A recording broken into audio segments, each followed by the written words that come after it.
l'association touche, selon Statistique Canada, environ 180 000 personnes au Québec qui n'ont absolument aucune aide du gouvernement, ils n'ont pas de services, ils n'ont pas de soins médicaux. De changer les produits qu'ils utilisent, ils ont été vraiment là, très très gentils. Mais il y en a d'autres dans le bureau qui, eux, n'ont pas arrêté de mettre du parfum. Et puis ça, ben, c'est sûr et certain, ça fait que d'année en année, je suis de plus en plus hypersensible, je suis de plus en plus intolérante à la moindre petite odeur et ça l'a détruit ma qualité de vie, là. Ça l'a détruit ma qualité de vie.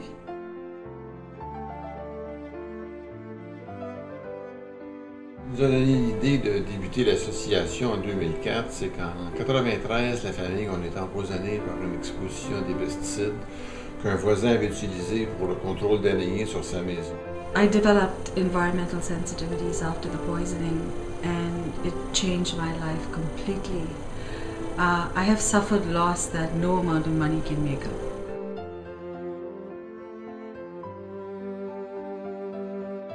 Les gens dans cette émission-là pouvaient poser des questions.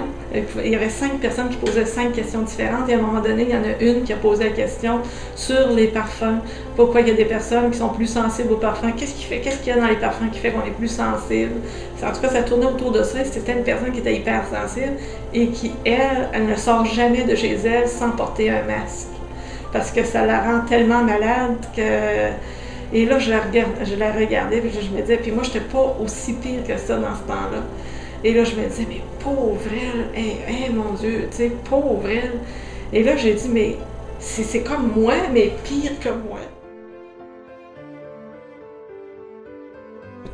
Environmental sensitivities is an umbrella term that encompasses all sensitivities like multiple chemical sensitivity, MCS, electrosensitivity, mold sensitivity, and other sensitivities such as light and sound.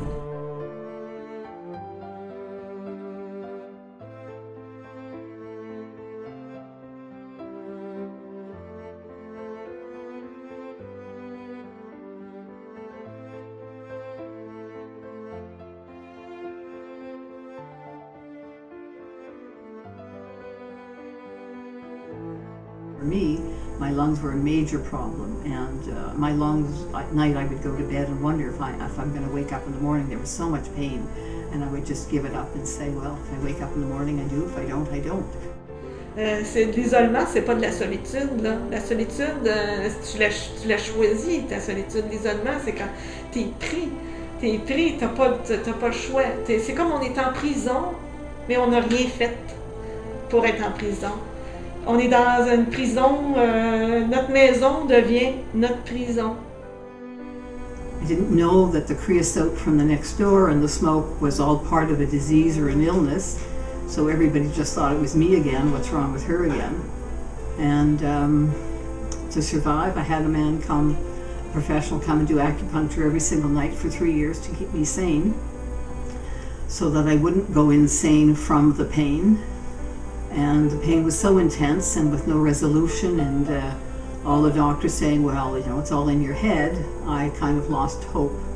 And I finally did all the research I could through a friend to find out how to kill myself.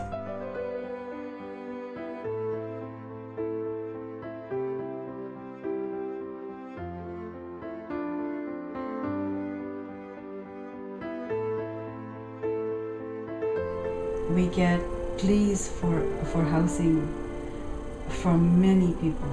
We know people who live in their car and live in tents, who go to the entire winter with their windows open and freezing in their apartments.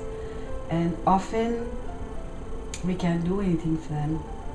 We put out messages to the public asking for accommodation, but not very many places are suitable for people who have this condition.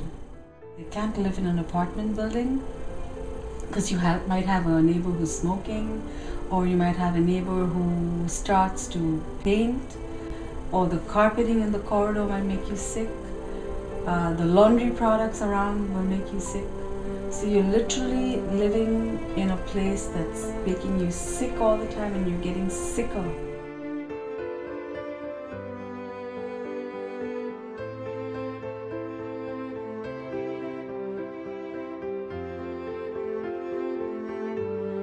Et beaucoup de gens à travers cette bataille-là nous disaient, écoutez, on est devenu malade sur des expositions, on s'est aperçu qu'au Québec, il n'y avait aucune ressource. Les gens devaient aller se faire soigner à l'extérieur du Québec, ce qui est toujours le cas, entre autres. Donc, on a débuté l'organisation en octobre 2004.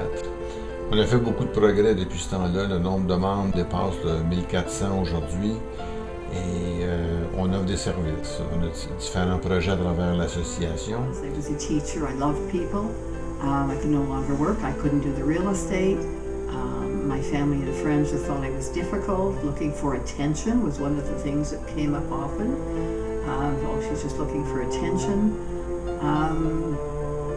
So it took my husband a few years, listening to the stories of other people in the association, and when I had to write something out for the association, and he realized other people had this, it wasn't just me, then he began to come on board and be more tolerant and more kind and loving. And I understand thoroughly now how the partners don't get it.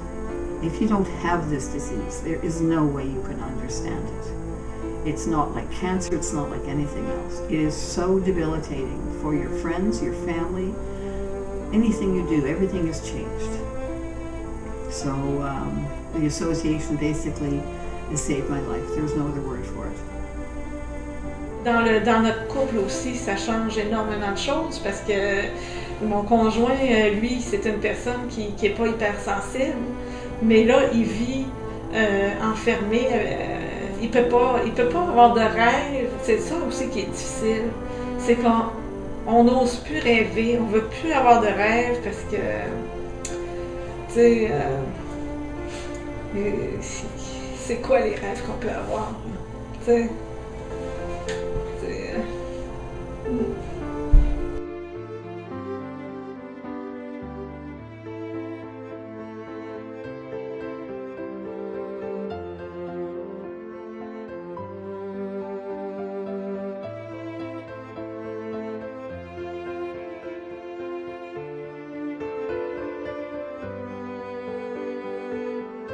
But this illness, we're not recognized.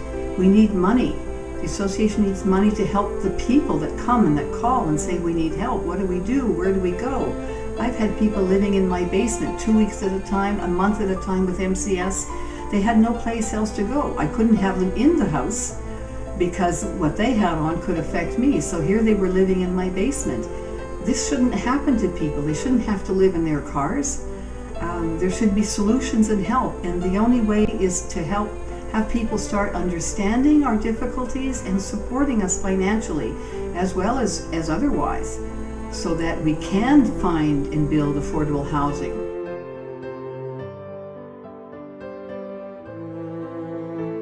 C'est une vie que vous allez donner.